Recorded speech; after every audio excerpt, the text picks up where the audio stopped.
Katrina, how are you doing today? It's so good to see you. Thank you for coming on to this Justice Informed moment about DEI and willingness in this current moment. Really interested and excited to be able to introduce you to the JI audience, but also I know there are probably some folks from Adtalem who are going to be watching this and folks who are just curious about diversity, equity, inclusion. I know we had quite a few folks on LinkedIn who had already registered Oh, for this. okay. So yeah, no, look, we are on. Give us a brief introduction. Tell us who you are. Tell us where you're from. Tell us a bit about what brought you to the work of DEI and Adtalem. Absolutely. So, Katrina Jackson here, Katrina D. Jackson. Right now, I serve as the Vice President of Talent Management and Diversity, Equity, and Inclusion at Adtalem. This Adtalem is an amazing organization. I actually joined them just a year ago last week. So I'm now into my second year with the organization. Previously to Adtalem, I worked in a global safety science organization called UL, Underwriters Laboratory, which is over 15,000 employees globally. Prior to that, I worked in talent management, organizational development, DEI, organizational design, lots of work on the org development side. What brought me to DEI? Starting out in my career, I felt like I was always the only one. I think a lot of us can attest to that, those of us who are women or people of color or of a certain generation. And so I was typically the only one in the room, the youngest in the room, the only woman in the room, the only Black woman in the room that was leading in a certain way. And I really wanted to bring forth those who were coming up behind me to see more of that diversity, more of those that look like them, more of those that might experience those macro, I don't even call them microaggressions, they're macroaggressions, to have that opportunity to have a community within various levels in their organization. Also, I do have two young Black boys that I'm raising, and I know that the world that we're in now, and I know that we'll talk a little bit more about that today, we definitely want to just see a change, see a difference, whether they go into corporate, whether they go into, different spaces, really wanting to see more of that equity and that inclusion space change and evolve as we see fit. Oh, that's awesome. That's awesome. So, I mean, it clearly is like it's personal for you as well. On my end, I often talk about how personal this work is for me as well. Like growing up in Chicago, being an African American man, and being in this space where DEI is not like a strategy to me. It's a Yeah. worldview that creates a life that's safer for myself, my family, my friends, my neighbors, etc.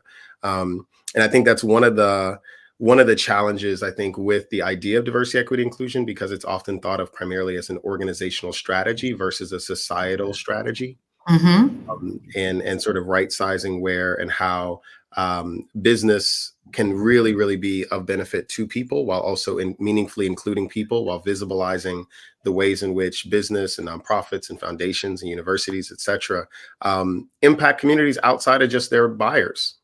Yeah. Outside of just their clients, outside of just their employees. It's sort of that whole thing around stakeholder awareness versus shareholder awareness, Yeah. is sort of what brought me into it, as well. I'm curious. So let's get down to brass tacks. It's a tough time to be in DEI. Say what? It's a tough time to be in DEI. It's a tough time. I mean, It's an interesting time. It's an interesting time, I would say, for sure. interesting is a Midwest cuss word. It is. Well, I guess we're both from the Midwest. I'm from Michigan. I didn't mention that. So yes, definitely. It's an interesting time, I'd say. If I put on a interesting tie, it's like, oh, that tie is very interesting. Is that really good? Yeah, I mean, it's different. It's different than what you're Okay, accustomed to. okay, Yeah. okay, all right. We are in interesting times for those who are practitioners of diversity, equity, inclusion. The reason why I say that, one, is because we've seen quite a bit of pullback from particularly 2020. A lot of us, yourself Yep. included, we've been in this prior to 2020, when I think a lot of people came into this work and started to be, if not just interested, also desirous to diligently and urgently move into it. To make the world and its workplaces a better space. But the reality is that we're starting to see a lot of pushback. One, legislatively, we're seeing laws being put into place, right? In nearly 17 states right now, there's anti-DEI legislation We're Mm-hmm. seeing more and more people who are looking to remove any type of identity-based education, meaning when we're talking about Black history or teaching about what Indigenous people have experienced in America, or talking about the ways in which women are disaffected in the economic models that we hold. People are looking to, don't tell the kids, don't teach the kids. Uh, we're facing that, where it's saying like, hey, we want to make sure that this isn't a thing 30 years from now, by stamping out the ability to even learn about some of this stuff. We're seeing the demonization of words. I can't tell you, I don't know how Yeah. many meetings you've been in, but we at Justin Forum, we work across a lot of different sectors. And Yeah. some of our clients even saying that like they're moving away from the phrase diversity, equity, inclusion, or the Yeah. It's a acronym. bad word. It's a bad word now. It's a bad Mm-hmm. word. Right. And so we're seeing even some of our past clients moving just to diversity and inclusion. We were at diversity and inclusion in 2014, Yeah. right? And Right. moving back to that. Or even moving some organizations I've seen, these chief diversity officers, their titles are changing from, diversity to chief people officer, or chief Yeah. inclusion. So they're removing the D word. The D word is really, I think, where there's a lot of angst and pushback on. But yeah, absolutely, I've Yeah. seen that. Yeah. We're seeing different challenges around measurements.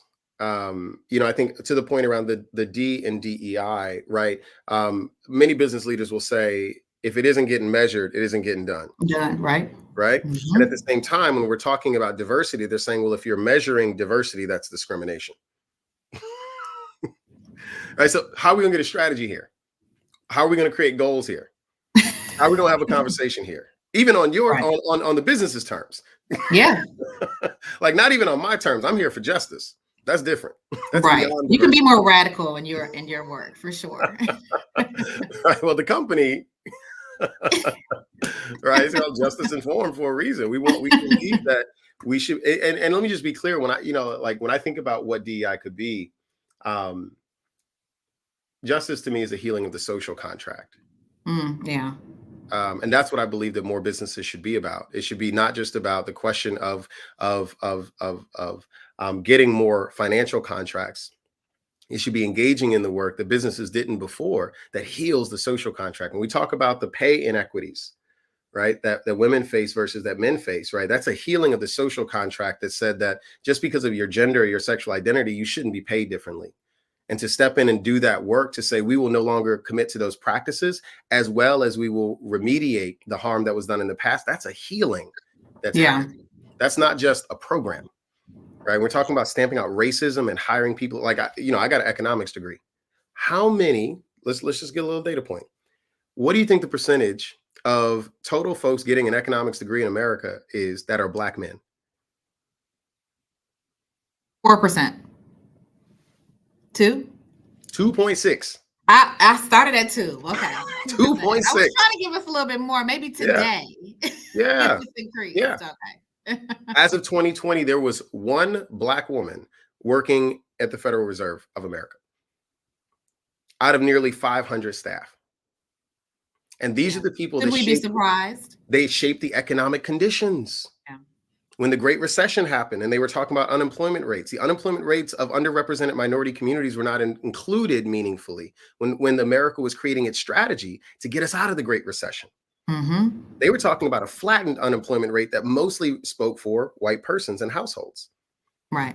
Right. And this was so I'm saying this to say that like there's a need here for strategy, for programs, for initiatives, but there's also a bigger need that I'm after, which is to heal the social contract that said we're not just employees and peers, we're also neighbors and citizens.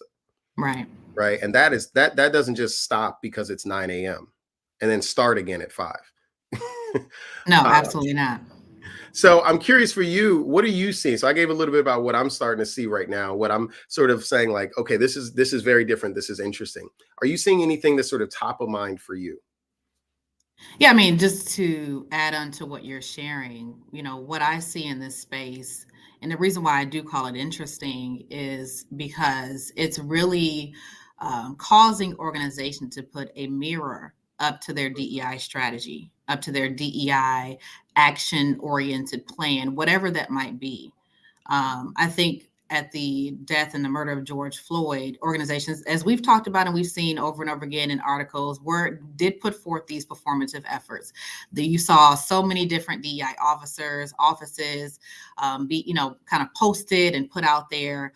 But what was behind the scenes, what people didn't see in a lot of organizations, that they lacked funding, they lacked resourcing, they lacked sponsorship, there's a lot of cracks in that foundation. And so what we're seeing right now is that, while everything that the scuttlebutt and the things that are happening across the political realm, across the statewide legislation, we're seeing a lot of those cracks come to the surface. And so, the reason, again, why I feel like it's interesting is because now it's causing organizations to say, hey, this DEI, whatever this is that we're doing, it has to be a part of the construct around how we strategize within an organization. It has to be embedded. And I think a lot of us practitioners have tried to get to that bottom line state, that business case state.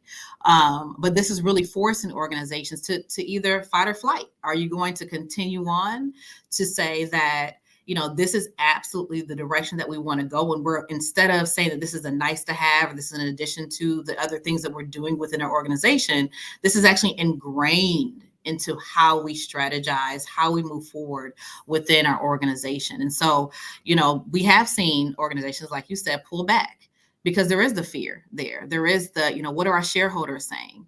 What are our people saying within the organizations? And I think that is a mistake, to be very honest. I think that there might be some organizations that they have to think differently about how they look at DEI. And I don't really care what you call it, as long as you're still doing the work. Right. And so there's a lot of organizations that, have then still looked at DEI as being, we're going to stay steadfast. As you can see within my current organization, even previous organizations, we still move forward. Now, how we looked at DEI, the work that's being done behind the scenes, the work that's being done within the organization might shift, it might alter, but it doesn't necessarily mean that we're stopping and we're putting a brake pedal to the work that's being done. So I think that there's just a lot of kind of variation across, especially from the corporate scene, what we're seeing. But I do, again, I said this in previous talks, I just implore us all to really take a step back and actually evaluate the why. Like, why are we even in this space? Even for DEI practitioners, I've had those come to Jesus moments within myself where, I've reached burnout. Black girl burnout. I've reached that space of, I am doing so many things. I'm being the company martyr. I'm pushing for all these initiatives, pushing for all this work and this movement. But still, for what are some of the rewards of that, right? And so I think that there's a really great opportunity for us as practitioners, for us as organizational leaders, enterprise leaders, et cetera, to look at and kind of just take a couple steps back and think about, what is the why behind what you're doing personally within this work. And you talk about this all the time, Xavier, why you're in this work. Like, what is really driving you?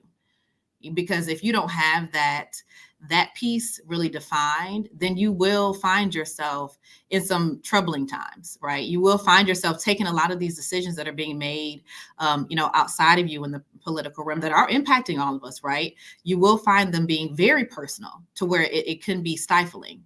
And so really connecting that passion with your purpose, with your direction within your organization is very important. And then the other part to that, I would say, is, for an organizational strategy as we look at DEI, I don't think there's anything wrong with, again, taking a keen eye in terms of what you did put forth, either post George Floyd or previous years, and really reevaluating where you are today. I am very big on data. So doing that current state and really thinking about where you are, where those disparities and gaps might exist, is really important as you redefine what direction you might want to go as an organization. So those are just some of the things that I've seen and what we're currently doing right now within my organization as well. I'm curious, on the other side of that, are there things that you think are low-hanging fruit opportunities that DI practitioners need to be focused on right now? Is there things that you actually think are a bit exciting about this moment where everybody's kind of doom and gloom? I've got a couple I'm going to share, but I'm curious to hear yours.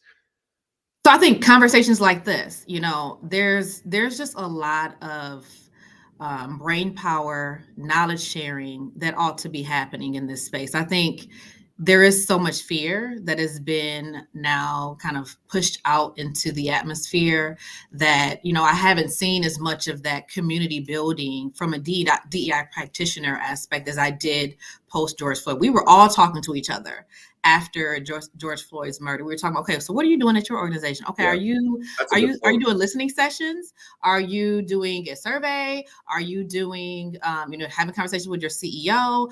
Do you have councils? Like, what are the things? Are your ERGs okay? Like, what exactly is happening? And right now, it's been almost radio silent, right? And Mm, so, I will say that there have been some opportunities to connect, but I think that people are still trying to figure things out. And I don't think that there's anything wrong with I call it fixing the airplane while you're flying it. We are all still in flight, right? yeah. But there's an opportunity for us to continue to work together and work kind of across our various corporate lanyards to see that forward. Yeah. That's a really good point. I'm just gonna be honest, I hadn't thought about that in terms of the frequency of communication. And you're absolutely right. 2020, 2021, the number of roundtables, So activations many. within the DEI sector, not Yes. in service of companies, but with the practitioners. Yep. We were talking more. Cross We organizational. actually were really talking more. There were more panels, virtual and I know Yeah. this is also during COVID, right? Yeah. And such, but the frequency of communication, which then allows for us to share best practices and alert one another of potential risks or threats that we're facing that they may also need to be aware of that they may face, it was higher.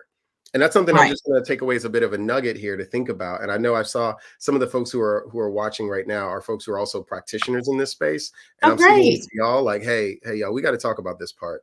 Let's Um, get together, people. Let's do it. I let's think, get together and get what's it together. interesting, and I try to evaluate that. I do a lot of reflection, so I try to evaluate that with them.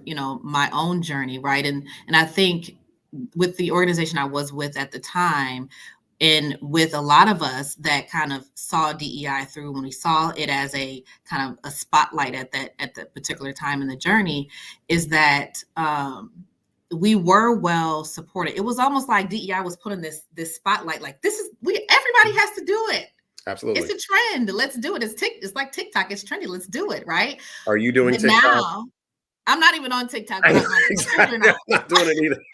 My children are, and they show me the dances, and I try to catch up. But anyway, and so that was the space. So it was almost like it was a positive way for us to come together, but we still didn't know what we were going to do as next steps. Yeah. Right.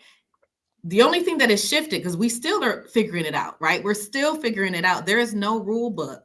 There is no true roadmap to DEI, whereas it's not like finance.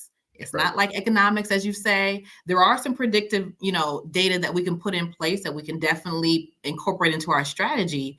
But really, the only difference now is that there's backlash. So it's almost like the pendulum has swung completely the other way.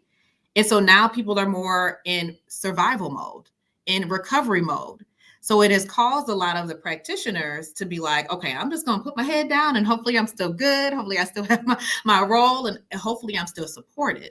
Because Yeah. that's the other thing that happens in a lot of us in this space is that, now these things are coming out in terms of the lack of shareholder support or the backlash, et cetera. So now it's like, well, maybe I can still continue to do certain things within my role. The role that I have right now is a tri-function role, right?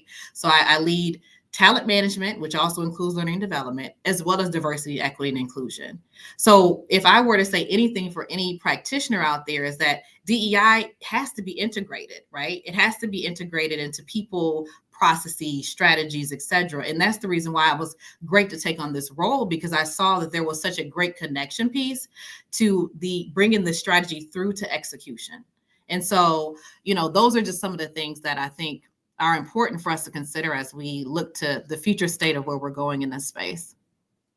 Yeah, I think that's spot on. From my end, when I'm thinking about the next several years, one of the things I'm appreciative about this moment for DEI is that I think that in the last several years, we've had a lot of practitioners enter and exit the space who weren't actually good at what they do.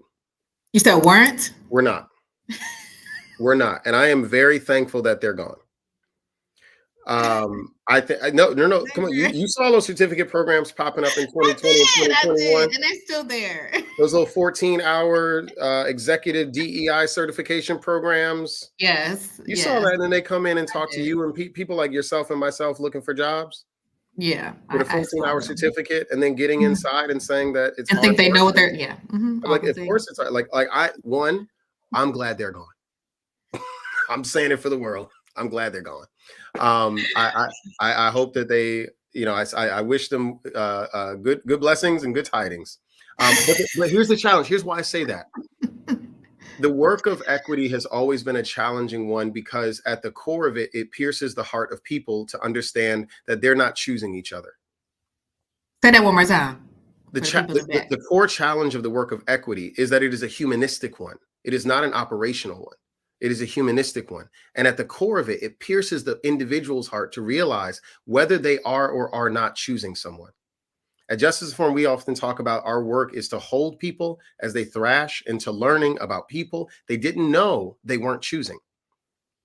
When we talk about racism and color blindness, when we talk about bias, when we understand, if we actually believe the data and the science behind how we understand the human brain to work and how unconscious bias actually work, then we should be both more humble about the fact that we don't know everything and more ambitious about trying to understand the cost of the gaps that we have in Yeah, our society and in our businesses. Those things should be in place, but the challenge is that's an individual mirror. That's not just some corporate mirror. That's an individual thing, right? When Dr. King says, like, we are all caught in this inescapable network of mutuality, like, you have to ask somebody, do you believe that?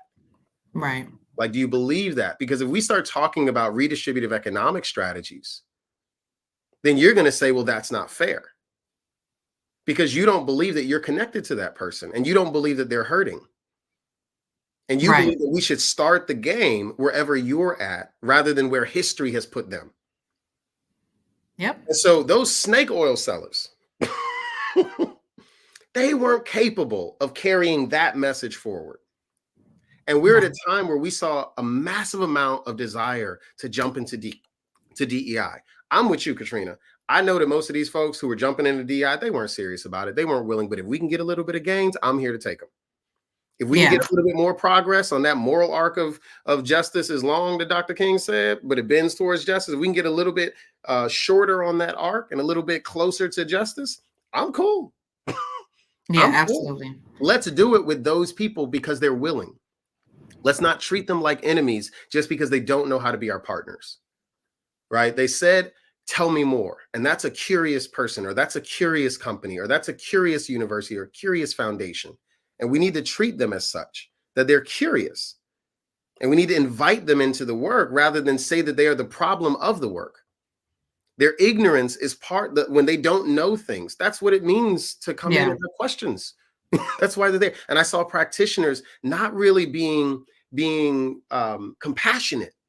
Right. And walking into these corporations to virtue signal and call out white folks and call out men and it's like, that's not I would completely agree with that. I think, there over the years, there definitely has been a more call out versus call in strategy. And it's so important, especially in corporations, because again, the majority of most corporations, whether in leadership or just in terms of general population, are going to be white or going to be white males or going to be white women, right? And so the more that you can really call people in to and bring people along the journey, the more successful that you'll be.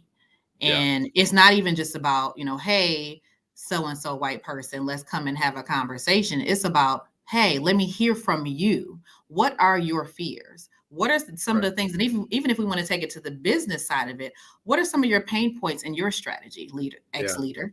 What are some of the things that you're seeing within your bottom line and your goals that we can think about how can a DEI strategy support that? Because what happens oftentimes in those conversations is they don't know what they don't know.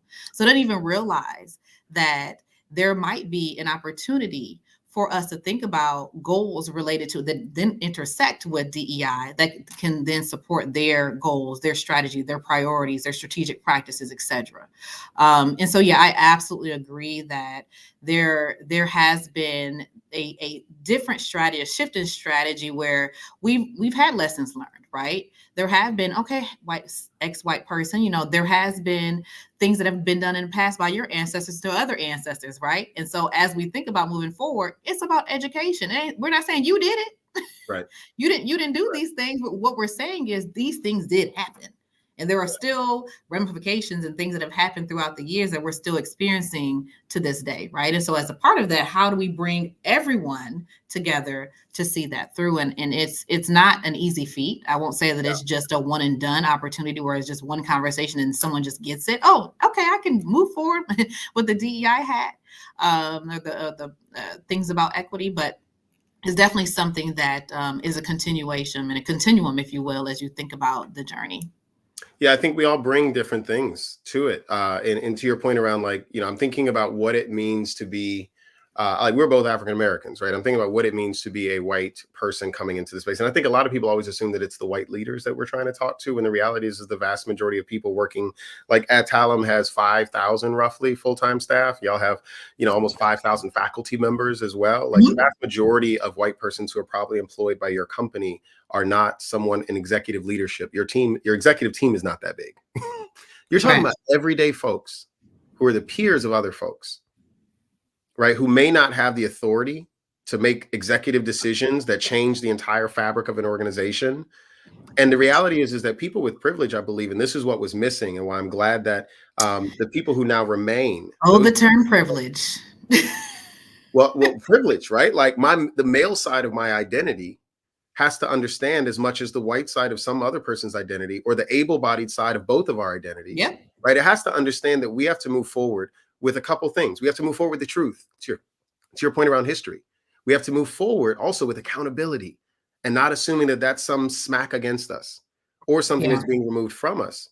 And the third thing we have to move forward with is curiosity. But for those people who have been harmed, they also have a role to play in it. Like, the Black side of my identity has to move forward with compassion. And it also has to move forward with invitation rather than declaration. And that grace part that exactly, like, we all have this role to play, and that's being lost in the sauce when people are just coming in talking about establishing a DEI program and holding people accountable. That's being lost in the sauce. The humaneness of our work is being lost as we assume people are just humans. Right. And that's where I think we see a lot of the drops in willingness.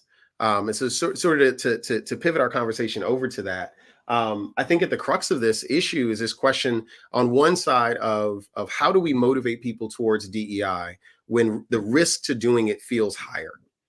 And the value to it, to your point around, our sector doesn't have as clearly defined measurables around impact or inputs.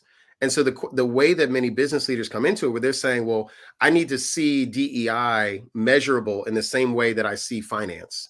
The sector is not at that point. You all are working with medical professionals. The medical profession in America has had hundreds of years to develop. They have entire schools, right? Programs, licensures, regulations. DEI doesn't have that. DEI don't got none of that. That's because the Civil Rights Act was in 1964. That was the earliest we could even begin to dream of doing the work of organizational DEI. For some companies, banks and such, it was the CRA legislation in the 1970s. That was the first that we could even dream of imagining that the external effect of their mortgage lending practices had to be a part of their social strategy for running their profit motives. Like, that was we're talking 40, 50 years ago, versus medicine has been around for how long? And so I look at this with humility to say, like, hey, we are not a very developed sector. How do we get people to understand that this is really worth doing and is vital to doing? But we're going to have to change how we evaluate it, right? Culture Amp just put out a new report. I'm not sure if you saw it, but it was the 2024 workplace DEI report. They do one roughly every 2 years, right? And they were layering in the reality around the business case for diversity, right? And they're saying things like, when it comes to turnover, talent is one of the most expensive things for any organization, right? Talent recruitment, talent retention, talent experience.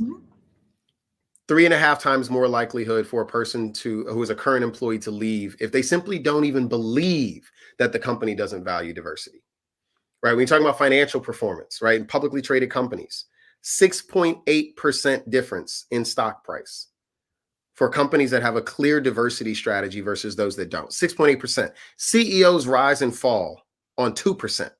Right. 6.8. Right? Like your board of directors and shareholders are going to call you to task over 3% if you go down. 6 and 8.8, right? That case has already been made, but something's missing. And so I'm curious from your side, what do you think we're missing as practitioners when we're talking about bringing people in to be more willing to engage this work with the resources that are required to do it? Yeah, I think that's a good question. When I think about it, and when you came to the DEI Council at Adtalem, and we talked about the willingness continuum, I call it a continuum. Yeah, I might take that. You should We'll transition from delete that part out of this video. Yeah. Continuum, the willingness continuum. I look at it as somewhat similar to a bell curve, right? Mhm. And so there's a lot of the organization that's going to be more on the agnostic. They're going to be, they get it, but they're not necessarily doing any action, right? And then there's also, you have your blockers, you have your resistors, etc. But then you also have those people who are already there, right? They get it, they're doing some of the work. And some of your ERGs might sit in that. You might have council members, you might have ambassadors, etc. Yeah. There's, I would say, a multifaceted approach to, and there's obviously no size fits all. Within my current organization, I didn't really share this in the beginning, but so Adtalem is I like to call us a conglomerate, but really we are a institution business. So we have 5 different institutions and that are under our umbrella. We have Walden University, Chamberlain University, we have MedVet, which is Ross University and Medical Schools, and American University of the Caribbean. And so we have about 10,000 employees across 5,000 of them are faculty. This is the first organization that I work with that majority of our population are actually women. We have a large people of color, primarily Black Americans. 17% of our population are Black Americans. And we also have 45% of our population identify as people of color. So we have a lot of what people would see as diversity, right? But we still have disparities and gaps. We have those gaps that exist in leadership. I just sat through a number of leadership calls, and I was like, okay, there's opportunity here. There's opportunity for us to think about things differently. When we think about gender balance, the gender balance goes both ways. It isn't just looking at women. It's also looking at especially in the healthcare industry, we know that we have a disparity around male nurses, right? And so we want to make sure that we're continuing to build those connections and building that next generation of nurses in that way. But saying all that to say that, within my organization, I think bringing people along has always been the kind of holy grail, right? We know that we're not going to get 100% adoption. We know we're never going to get 100% of our people that are going to say, marching alongside of us. But what we do know is that there's opportunity to educate, to generate awareness, and to understand, kind of listen and understand in terms of bringing people along. So one aspect to this is leveraging those people that are already at that willingness side of the scale. Those individuals can serve as advocates, as champions, as understanding whether it's their populations or those that sit within their functions, their teams, et cetera, to really understand what direction we ought to be going. The other piece to this, and I said this at the beginning, is, it's really important for us to leverage data. I know that there's still a struggle to connect DEI data to bottom line data or to the financials, et cetera, especially within an organization, whether you're a for-profit, nonprofit, or you're, in the public sector or not.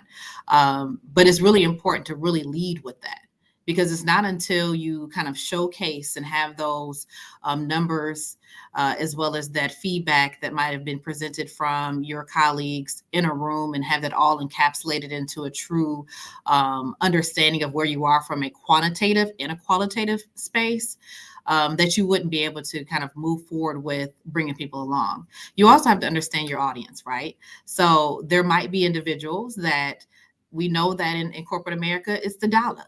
The dollar is really what drives a lot of our leaders. And so oftentimes there's an opportunity to leverage the data that you have from a DEI standpoint and say, hey, leader, add to your point, Xavier, there are people of color that are terming your organization at a higher rate that is causing major gaps and also causing major monies to be spent in various areas, right?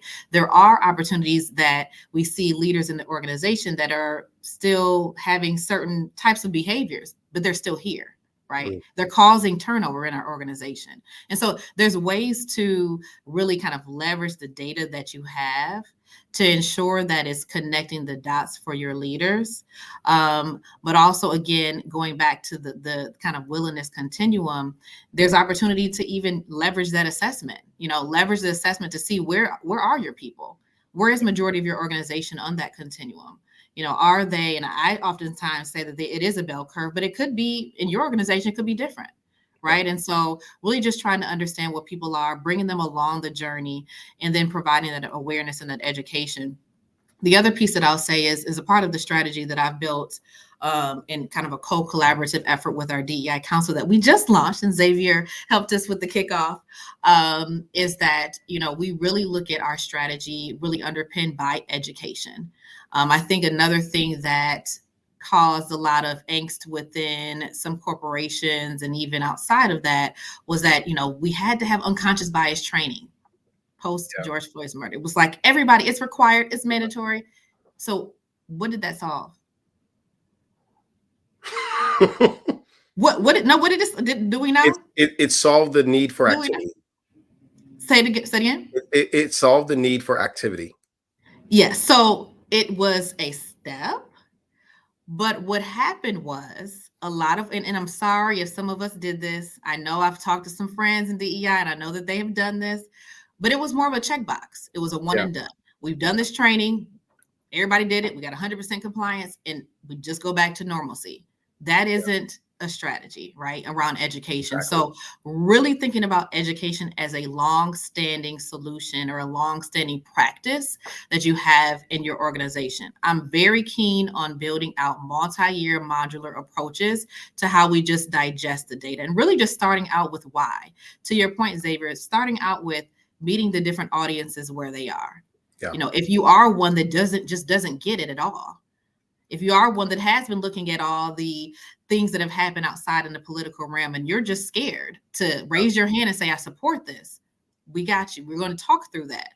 Allowing that safe space to talk about the importance of DEI while also bringing those audiences and those various stakeholders along. Then the other part to that is then getting into, well, how do I show up in the workplace, as an individual?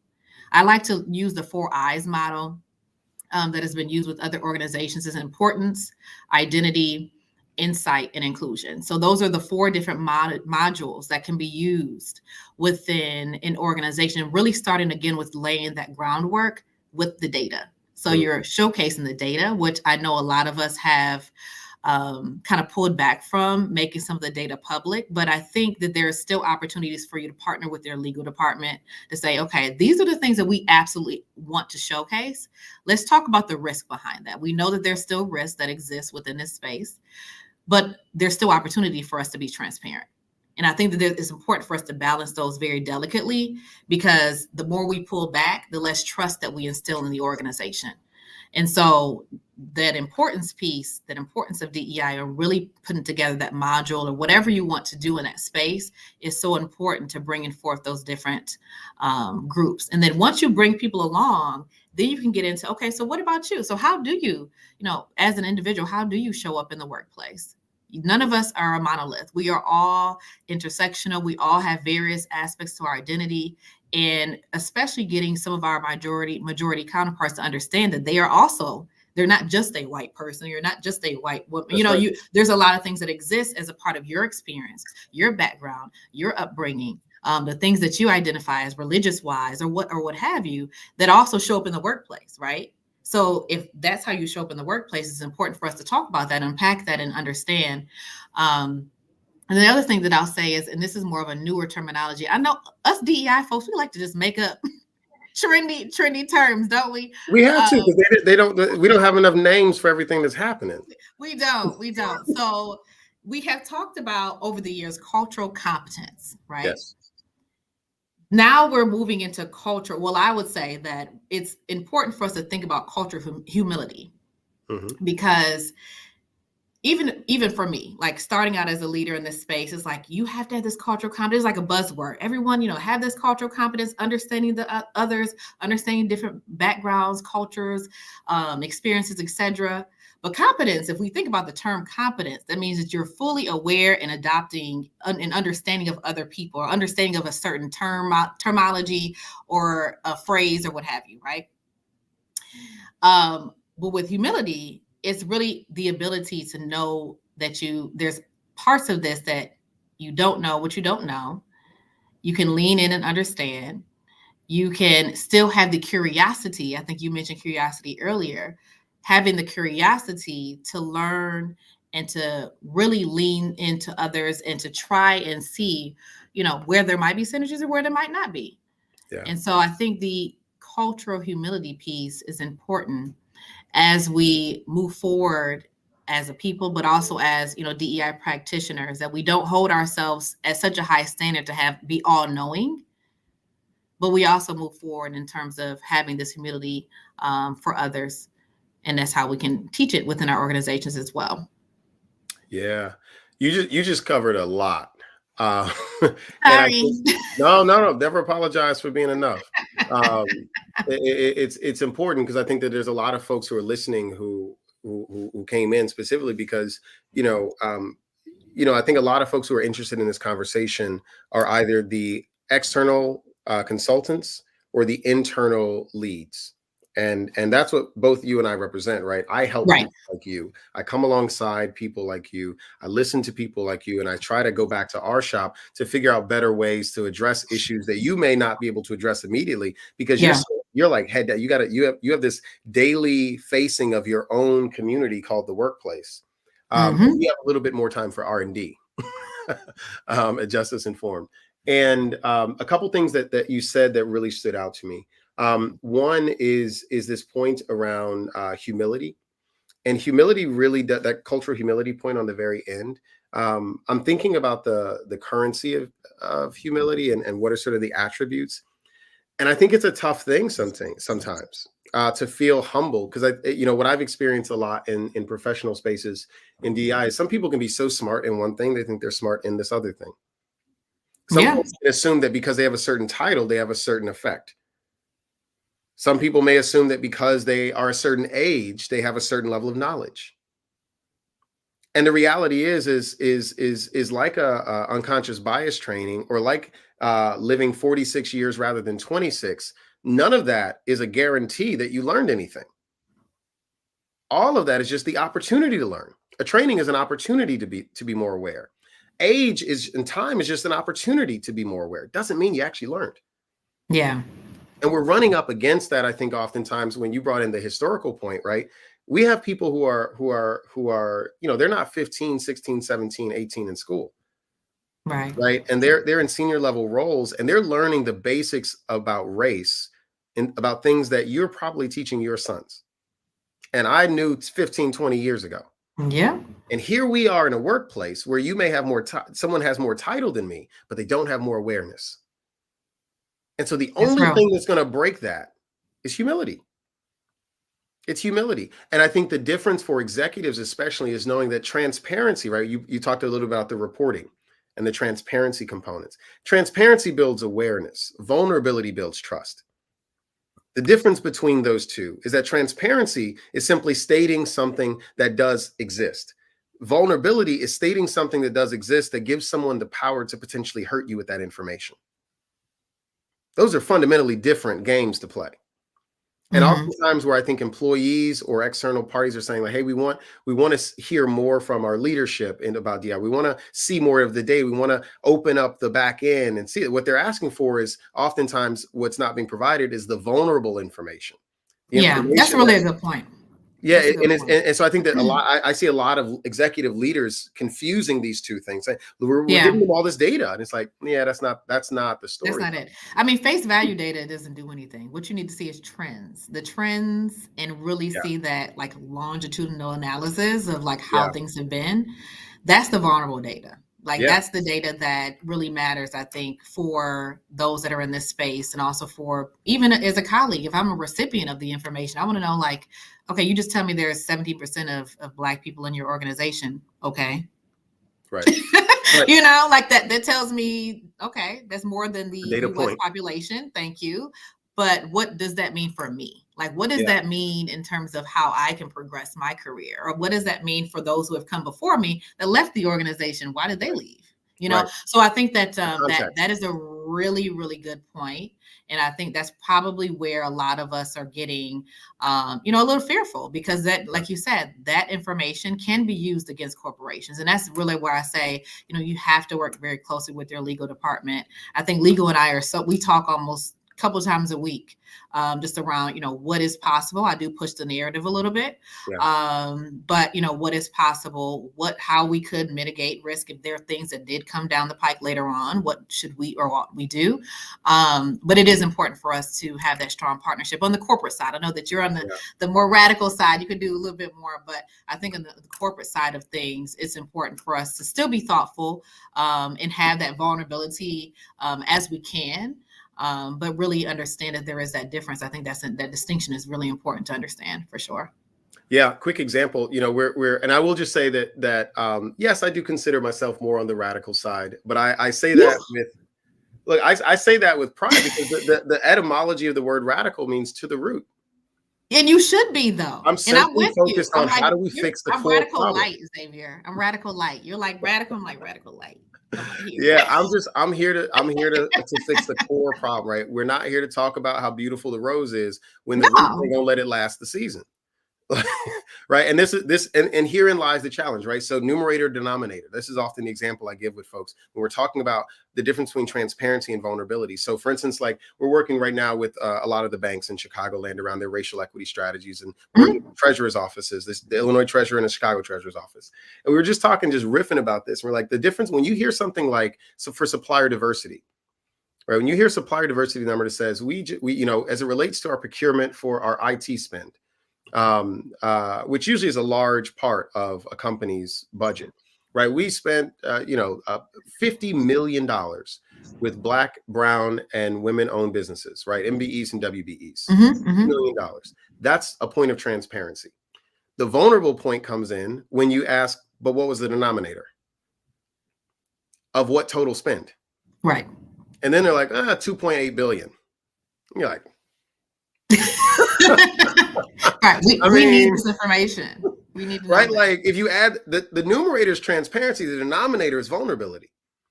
And what I think in that space is people are going to say, well, they're going to think it's not enough or we're not doing enough. And it's like, that's because it probably isn't enough. And that's not an emotional attack. That's just a logical fact. Right? Like No. you can do more. And so the question for a DEI leader or a chief procurement officer or a person who's vice president of supplier diversity is to say, okay, so what's the move to get us to a larger numerator? Right? Like that's what we should be excited about rather than afraid of. But the challenge that you face and that I face is growing the momentum towards that willpower. And this is why I think it's so important for us to have, and anyone in DI to have really, really effective communication skills to keep the big picture up top, to understand who you're talking to in different audiences, right? So for instance, we've had, some community groups might say, these banks need to do this and they need to do that. And we hear that all the time. But the reality is the reason why they don't often work together as banks because there's antitrust legislation, and that's just responsible government. Yeah. You don't want them constantly colluding on Right. projects. Mm-mm. You don't want that. But unless you're in that room, you may think that they're just withholding things. And the same is true of many different corporations and many different types of entities. That is simply, it's if there was humility and curiosity on the side of people who need change and DEI, and there was humility and curiosity and resources being allocated relative to the severity of the need of the people who have been perhaps part of businesses or identity groups that have perpetuated some of the challenges, then we might actually get further faster. Yeah. But that willingness point, I say that is just absolutely key, and making sure that folks know that a person who is willing, and I just want to give a clear definition point, because you were talking about agnostic and the spectrum, and you reframed it as the continuum. I just wanted to give folks a little bit of Yeah. a deep dive on what you meant by that. Yeah. At Just Inform, we develop frameworks all the time, and we lean on the frameworks of other practitioners. But we use this framework called the willingness framework, the willingness spectrum. It's basically to get people to realize that you can't treat everybody as if they're your partner, and you also can't treat everybody as if they're your enemy.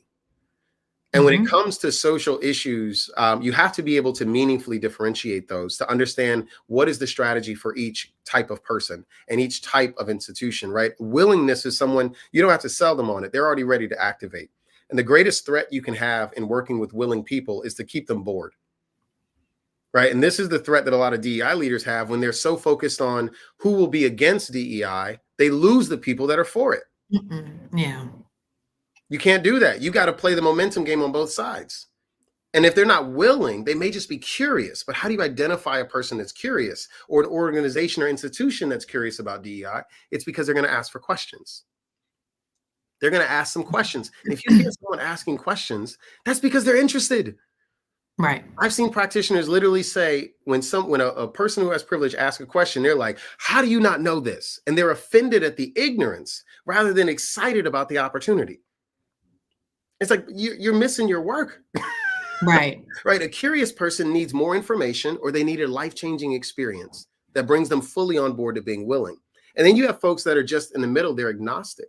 They're people who believe this is an issue. They believe racism is real and sexism is real. They believe it's an issue, but they're just like, hey, for whatever reason, bad timing, I don't have the money.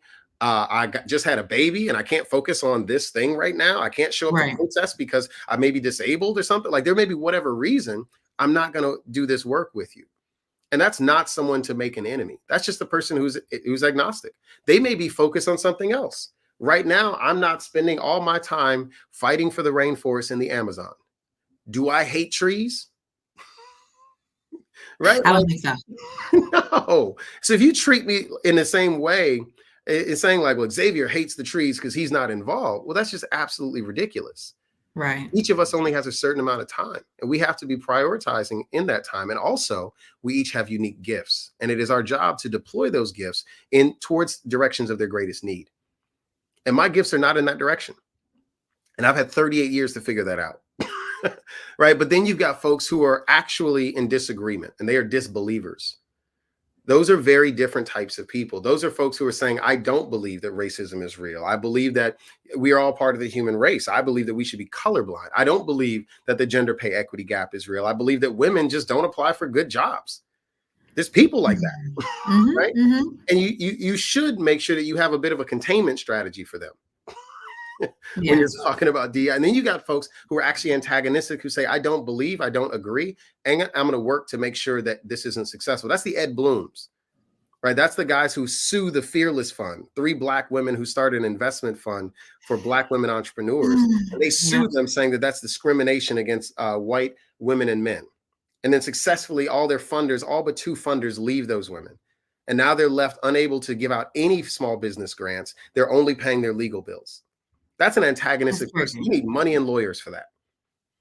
But you have to be able to understand the different degrees of willingness and have a strategy for each point, a point of invitation and a point of protection for yourself and your organization.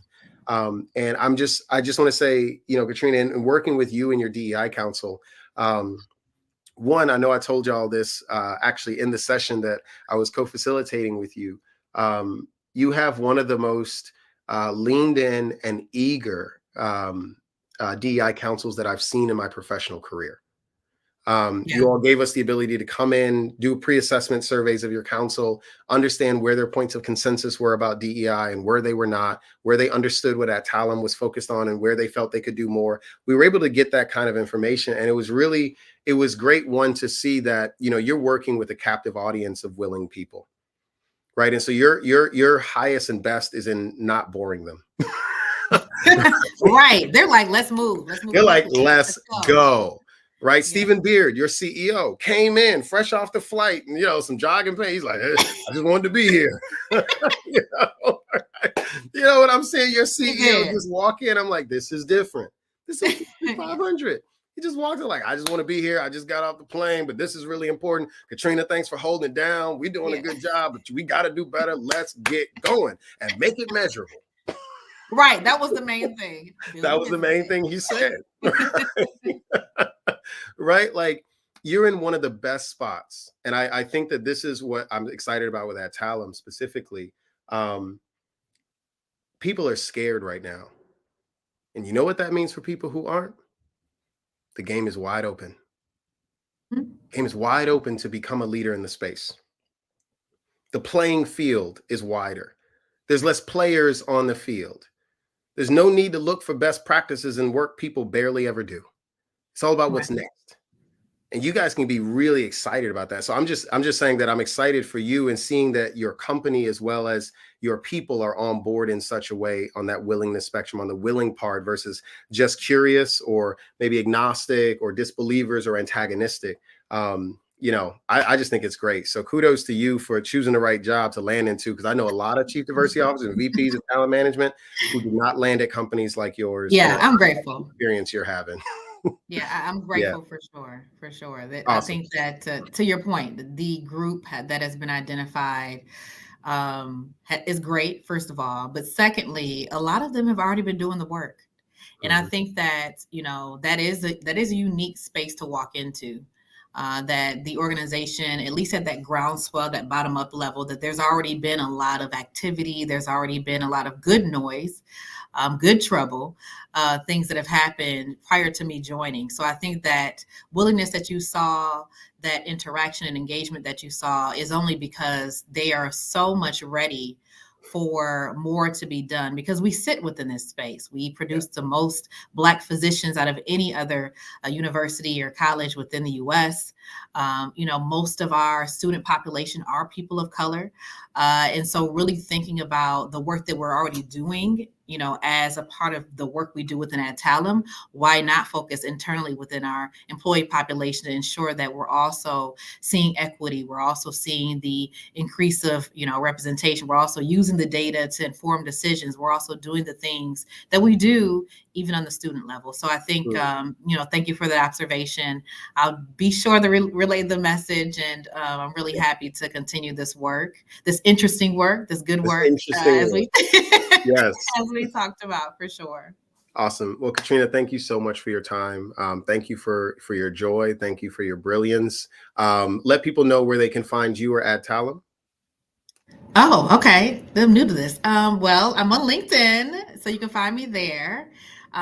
You can also find the Adtalem LinkedIn as well. Those are the handles that I have. I'm also on social media as cat_Jax for Instagram, if you'd like to follow me personally. Don't post a whole lot of DEI stuff there, but happy to connect for sure. Awesome. All right. Thank you so much. I hope you have a beautiful and wonderful day. Okay, you too. Thank you. Bye.